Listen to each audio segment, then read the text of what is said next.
Go ahead. Okay, my name is Kelly Larson. I am a sophomore at Calvin, originally from Iowa.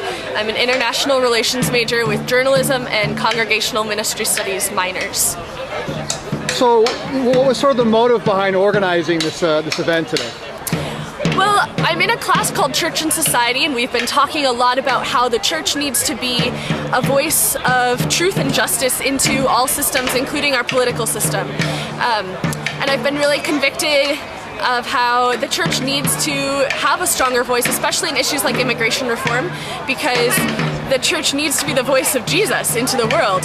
And if we're not doing that, then what are we doing? If our church exists only for ourselves, then what's the point? Because Jesus seems to come to preach good news to the oppressed. And so I hope that his people would do the same. So we thought that was an issue that needed to be vocalized on Calvin's campus, especially with the passage of the law in Arizona and the introduction of a similar bill into the Michigan House. So it seemed like a good opportunity to speak up as the church to put into practice some of the things that we really believe. And what's the feeling been around campus since the Arizona law passed, and then since the announcement of the proposal to have a similar law in Michigan? How's the student body sort of reacted to that? Well, I think a lot of students don't really know a lot about it, which was part of the goal of the protest, just simply to raise awareness. We've had a lot of support. We emailed all the student organizations on campus and said, hey, this is what we're doing. Can we get some of your support? And the response was overwhelming. There were also people who had some questions, but it sparked some really good dialogue on campus.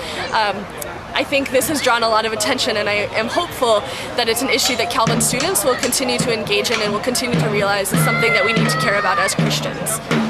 I noticed you were inviting people to sign letters to lawmakers. Are there any other actions that you're encouraging people to take, or is there something that's going to take place after today's rally?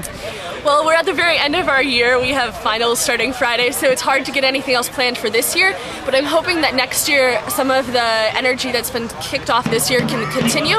I know the Michigan Organizing Project is continuing its work and has a rally in June in Kalamazoo, and President Obama is there. So we're encouraging people to get involved with MOP. We're encouraging people to get involved in a text messaging and calling campaign to our representatives. We're encouraging people to pray about this and to just continue to spread the word, because the best thing we can do to fight ignorance and the best thing we can do to teach people that this is what Christians need to care about is to share our stories, to share why this is important to us and to other people. And so that's really what we hope comes out of today and what continues to grow.